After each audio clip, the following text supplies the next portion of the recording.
जावयाचा मान. मनीषा तिचा नवरा विजयबरोबर खूप दिवसांनी माहेरी आली होती. आई-बाबांना भेटून तिला खूप आनंद झाला. तिच्या बहिणीने सर्वांसाठी चहा बनवून आणला. जेव्हा चहा नाश्ता समोर आला तेव्हा विजय तोंड वाकडं करून म्हणाला, "अरे, तुम्ही लोकांनी समोसे आणले आहेत, ते तर मला आवडतच नाही. कचोरी आणली असती तर खायला मजा आली असती." तेव्हा विजयची सासू म्हणाली, "काही हरकत नाही, पुढच्या वेळेला नाश्त्यामध्ये कचोरी आणू. आता जेवणामध्ये काय बनवू ते सांगा." तेव्हा विजय म्हणाला, "आम्ही इथे 10 दिवस राहणार आहोत. तेव्हा या 10 दिवसांमध्ये कोणतीही भाजी रिपीट व्हायला नको आणि प्रत्येक वेळेला ताटामध्ये 4-5 भाज्या तरी असायला हव्यात.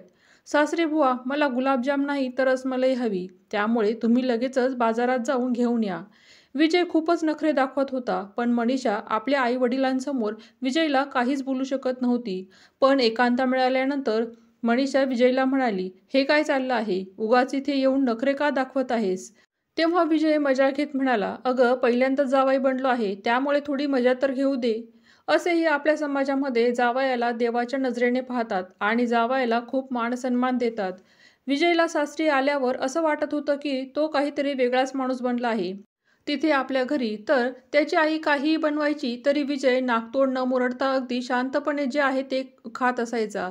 पण सासरी एक भाजी पाहून तो लगेच म्हणायला लागला, "दुसरी भाजी बनवा." आणि मनीषा 2 दिवसातच विजयच्या अशा वागण्यामुळे खूप परेशान झाली होती. त्यामुळे ती विजयला म्हणाली, "आता मला माहेरी राहायचं नाही, आपण आपल्या घरी जाऊयात." तेव्हा विजय हसत म्हणाला, "पण मला तर माझ्या सासरी खूप चांगलं वाटतंय. मला तर इथून जाण्याची कोणतीच घाई नाही. मी पहिल्यांदाच असं पाहत आहे की कोणत्यातरी मुलीला आपल्या माहेराहून सासरी जाण्याची एवढी घाई झाली आहे." खरं म्हणजे मनीषाला आपल्या आईवडिलांना अजून त्रास झालेला पाहायचं नव्हतं, म्हणून ती सासरी निघून आली होती. सासरी आल्यानंतर सुद्धा ती खूप उदास होती. तेव्हा मनीषाच्या सासूबाई तिला विचारू लागल्या, "काय झालं आहे सूनबाई? मुली जेव्हा आपल्या माहेराहून येतात तेव्हा त्यांचा चेहरा अगदी आनंदी असतो, पण तुझ्या चेहऱ्यावर असं पाहून वाटतं आहे की तुझ्या आईने तुला नीट खायला प्यायला दिलं नाही." तेव्हा नकळतपणे मनीषाच्या तोंडून शब्द बाहेर पडले, "हो आई, सर्व तर तुमच्या मुलानेच खाल्लं, मग मला काय मिळणार? आणि मी माझ्या आईकडे अजून काय हट्ट करणार?" मनीषाचं असं बोलणं ऐकून तिची सासू थोडी हैराणच झाली. "तू हे काय बोलत आहेस?" तेव्हा मनीषा काही न बोलता तिकडून निघून चालली होती. तेव्हा तिच्या सासूबाई तिचा चेहरा बघून त्या म्हणाल्या, "खरं सांग, कोणती तरी गोष्ट आहे जी तुला खटकत आहे. सांग मला, काय झालं आहे? आता हे तुझंच कुटुंब आहे. त्यामुळे या नवीन कुटुंबापासून तू काहीच लपवून ठेवू शकत नाही. तुझ्या माहेरी काही प्रॉब्लेम झाला आहे का? तू मला सांगू शकतीस. तुझा माझ्यावर विश्वास आहे ना?" "हो आई, तुम्ही खूप चांगले आहात. सुरुवातीपासूनच तुम्ही सासरी माझी खूप काळजी घेतली. त्यामुळेच तर मी एवढ्या लवकर सासरच्या कुटुंबामध्ये मिळून मिसळून राहू शकली." एवढं बोलून ती गप्प झाली, कारण तिला भीती वाटत होती की आपल्याच मुलाविषयी वाईट बोलल्यावर कदाचित तिची सासू तिच्यावर रागवेल. कारण कोणती आई आपल्या मुलाविषयी वाईट ऐकून घेते का? त्यामुळे मनीषा काहीही न बोलता शांत राहिली. कारण मनीषाने अशा खूप सासवांना आपल्या मुलांना असे काही सांगून सासरी पाठवताना ऐकले होते की सासरी गेल्यावर मनाप्रमाणे वागायचं, त्या लोकांकडून आपली सेवा करून घ्यायची, तिथे गेल्यावर स्वतःला मोठं समजायचं. म्हणून मनीषा म्हणाली, "आई, जाऊ द्या ना, कोणतीच गोष्ट नाही." एवढे बोलून ती मागे फिरून आपल्या रूममध्ये जाण्यासाठी निघाली, पण तिच्या सासूबाईंनी तिचा हात पकडून तिला थांबवलं आणि म्हणाल्या, "तुला माझी शपथ आहे, तुला सांगावंच लागेल." आता तर मनीषा आपल्या सासूबाईंच्या शपथमध्ये अडकली होती. तेव्हा ती हळूच आवाजात सासूबाईंना म्हणाली, "आई, ते काय आहे ना, विजय माझ्या घरी गेल्यानंतर अगदी बदलून गेला होता. तो खाण्यापिण्याच्या गोष्टींमध्ये सुद्धा खूप नखरे दाखवत होता. बाबांना सुद्धा सारखे सारखे बाजारात पाठवून काही ना काही आणायला सांगत होता. आईने बनवलेल्या भाजीमध्ये काही ना काही कमी काढत असायचा आणि आईला म्हणायचा की एकदा केलेली भाजी पुन्हा रिपीट व्हायला नको. त्याला जेवणामध्ये एका वेळेला एकच भाजी नाही तर 4-5 भाज्या हव्या होत्या. अजून माहीत नाही काय काय मागण्या होत्या त्याच्या. त्यामुळे या सर्व मागण्यांमुळे मी परेशान झाली होती, म्हणून मी लवकर परत आली." आपल्या सासूबाईंना हे सांगत असताना मनीषाच्या डोळ्यात पाणी आले. आता कोणत्याही क्षणी तिच्या डोळ्यातून अश्रुधारा वाहू लागणार होत्या. तेव्हा तिच्या सासूबाईंना तिच्या भावना कळाल्या. त्यामुळे त्या म्हणाल्या, "मनीषा, मग तू यासाठी एवढी घाबरत होतीस का? मी सुद्धा एक मुलगी आहे, माझं सुद्धा माहेर आहे, त्यामुळे मी तुझ्या भावना चांगल्या प्रकारे समजू शकते. अगं, जेव्हा माझं लग्न झालं होतं ना, तेव्हा सुरुवातीला तुझे सासरे आमच्या घरी आले होते. तेव्हा मलाही असंच वाटलं होतं, की हे जावई म्हणून आमच्या घरी आले आहेत. पण त्यांच्या कोणत्याही कृतीमुळे माझ्या बाबांचा अपमान व्हायला नको. पण तुझे सासरे खूप समजदार होते. त्यांनी कधीच आपल्या सासरी नखरे दाखवले नाहीत. उलट माझे छोटे भाऊ-बहीणच सासऱ्यांना परेशान करत असत. तो सुद्धा काय काळ होता. पण विजयकडून मला अशी अपेक्षा नव्हती. तो असं कसं वागू शकतो? आज ऑफिसवरून येऊ दे, मग समजावते त्याला. आपल्या सासूबाईंचे असे बोलणे ऐकून मनीषाच्या मनाला थोडी शांतता मिळाली. संध्याकाळी विजय जेव्हा ऑफिसवरून आला, तेव्हा त्याच्या आईने त्याला जवळ बोलावले आणि समजावत म्हणाल्या, "बाळा, मी हे काय ऐकत आहे? तू सासरी गेला होता, तेव्हा सूनबाईच्या आई-वडिलांसमोर खूप नखरे दाखवत होतास. असे वागणे चांगले नाही." त्यावर विजय बिनधास्तपणे म्हणाला, "काय माझे तर सर्व मित्र सासरी जातात ना, तेव्हा खूप सारे एन्जॉय करतात. त्यामुळे मी सुद्धा थोडेफार नखरे दाखवू शकत नाही का? तसे तर माझे आत्ताच कुठे नवीन लग्न झाले आहे." एवढे बोलून विजय आपल्या आईला विचारात टाकून तिथून निघून गेला. तेव्हा त्याची चूक लक्षात आणून देण्यासाठी आईने पुढच्याच आठवड्यात विजयच्या बहिणीला रेखाला आपल्या नवऱ्यासोबत घरी येण्याचे आमंत्रण दिले. तेव्हा विजय खूप खुश होता. कारण रेखाचा नवरा अमोल त्याचा बालपणाचा मित्र होता आणि त्याची मैत्री आता नात्यामध्ये बदलली होती. त्यामुळे विजय आणि अमोल बरोबर खूप मस्ती करत असायचा आणि अगदी सहजतेने त्याच्याबरोबर राहायचा. पण यावेळेला अमोल जेव्हा घरी आला तेव्हा तो काहीसा उदास असल्यासारखा दिसत होता. विजय पुढे होऊन त्याला मिठी मारण्याचा प्रयत्न करत होता, परंतु तो गंभीर आवाजात म्हणाला, "विजय, आता मी तुझा जिजू आहे, त्यामुळे मला थोडाफार सन्मान दे. आता माझे स्थान तुझ्यापेक्षा मोठे झाले आहे." सुरुवातीला विजयला वाटले की अमोल त्याची मस्करी करत आहे, म्हणून विजयने सुद्धा मस्करीत त्याला वाकून नमस्कार केला. त्यानंतर गळाभेट घेतली, पण अमोलने त्याला जास्त भाव दिला नाही. तो सरळ जाऊन सोफ्यावर बसला.